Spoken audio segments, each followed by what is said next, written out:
So here's the very first question. It says, in behavior modification techniques, the object is to focus on the positive changes or positive behavior wanted. I believe Americans are the most open and loving people on the planet. Why not counter all the hate with pictures of the good that's happening between ethnic and cultural groups? Americans have embraced diversity, and the actions of the few does not take that away. I mean, first of all, if you want to show examples of people being good to each other and reaching out, if you find those, absolutely be the person to do that. And if you're having a hard time finding those examples, then be the person to do that, right? And share that. And of course, we could always use more of that. I thought it was interesting, though, that the last part of that question said that Americans have embraced diversity, and the actions of the few does not take that away. And I was thinking about the idea of that, well, that just because there are some bad people, that doesn't reflect poorly on all of us, right? But I think sometimes that just depends. It really just depends on you personally, what you're reflecting. Like a mirror, that if a mirror is just full of all kinds of, if it's got darkness painting on it, it's going to reflect that just right back. And I think if you've got junk going on inside of you that you don't recognize because you've never thought about it, you've never had to face it and think about it. And see, that's the thing about, I guess, being a person of color, especially in Utah, it's like you have to think about it. You have to, because you're not kind of allowed not to. But the kind of privilege of being white in Utah is that you can go your whole life and not have to think about this. And now all of a sudden, people are having to think about it because it's being like pushed in your face. And when you're asking, well, does that reflect on me? This is a great opportunity for you now to think about that and think, well, does it? Am I just reflecting back all the anger and the hatred and bouncing it off and saying, oh, it doesn't apply to me? Or am I open to it? Am I more like a glass window where I'm open to it, I'm absorbing it, I'm letting that in, and then I'm letting forgiveness and love and understanding absorb that, and then that's what I'm putting back out into the world. And I'm just thinking about along those lines because I have this essay, and it just got put up today on the Mormon Women Project about workways with the wind and waves. And it's about exactly that. It's about how Joseph Smith told us not to avoid all these bad things, but actually to seek them out, to bring them out. And that if we really wanted to know if this darkness was a part of us or a problem of us, that heaven would make that manifest to us. But you have to ask, and you have to be kind of courageous about it. Agreed. Thank you. Catherine, you had some thoughts. Go ahead. I recently learned about a concept called spiritual bypassing, which is where we, because of maybe a developmental, like we're not feeling comfortable enough to take on a complex, uncomfortable emotional issue, that instead we sort of we go around it, and we use a platitude like, oh, God loves all of us. There's only one human race. So instead of tackling an issue head on and examining the history of it and how we may be involved in it, and which is often very uncomfortable, that we go around it. Can't we all just be kind and loving to each other? Which is we prevent ourselves from continuing to grow if we don't address issues. And of course, I believe in love and kindness, and but I also think that we need to grow in order to prevent a continuation of the situations that we see today. Joe's got a thought. Joe, take it away.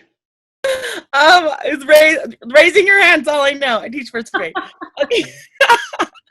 So I was thinking about this because Melina and I were going over some of the questions, and I just had a moment. So I grew up in an area where I was looking up the census numbers. It's something like 97% Caucasian.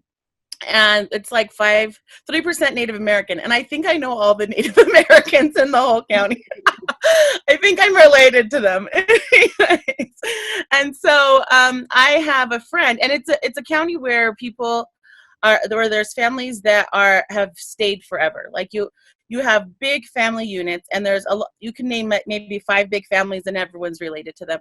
So the culture is really much. The culture is what their families view, and they're used to that family culture because the same 5 people have intermarried, and so that their culture is mostly one of their family more than one of, say, all of America or Utah. And we know how to live in that culture and communicate in that culture as well. And I had a friend of mine just post on Facebook, and he was talking about all the protests and people, kind of a Black Lives Matter issue. And he wrote, I have an idea. His meme said, I have an idea. How about you not break the law and the police will leave you alone?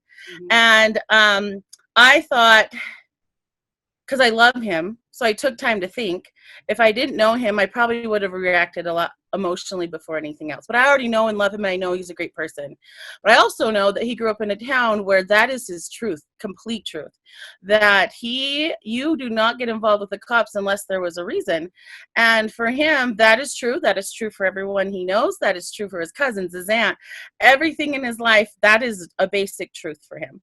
And so I just pointed out some instances where I was treated wrongly and falsely accused with members of the community and police officers, which makes me sound more of a rebel than I am. But it was more like being followed in the mall and taking my purse to be searched, when no one else's purse. I just pointed out some things that had happened to me, and I said, and I have a lot of other friends, and more awful things have happened to them because they were judged by what they look like. And I said something to the fact of, I realize that has never happened to you, and I'm glad, but some may call that a privilege because it's never even came to his mind. And that opened up a discussion. And again, because they already know me, they already love me, so they had the patience and the time to get to know my side of the view. And they had simply asked, has anything like that happened to anyone else in your family?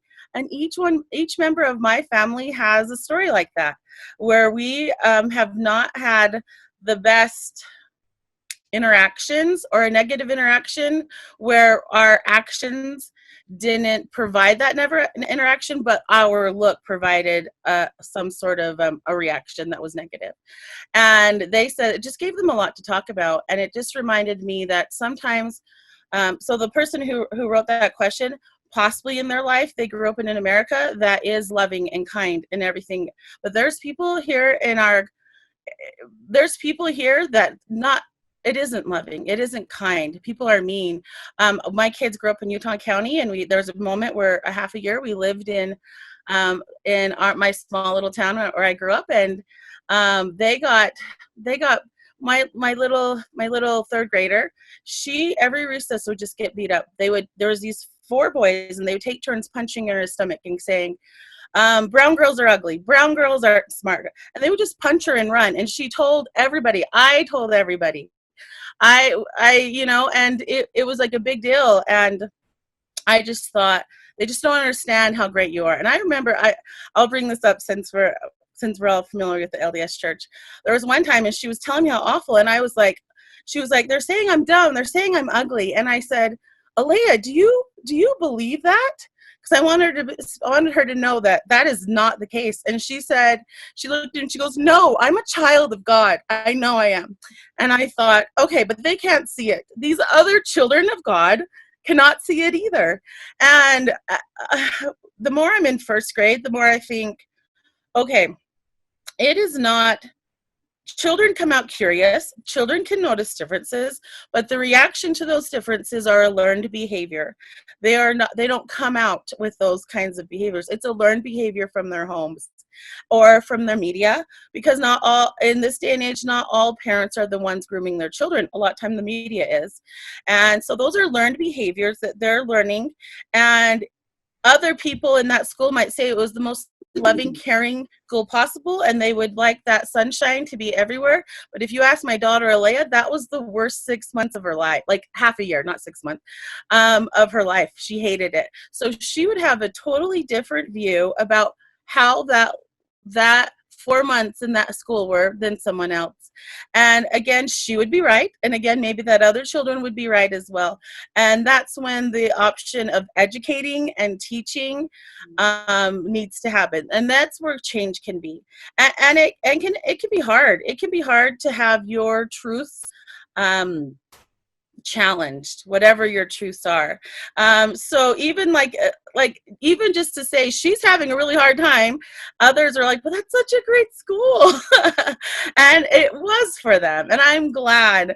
But there was other things going on. And again, I told Alea that she was treated unfair, but I also told her they don't know how to deal with social issues like this. It is a rarity. And it's such, even if it does happen, they just gloss over it because they do not know how to deal with it. And there needs to be change that happens and understanding that happens.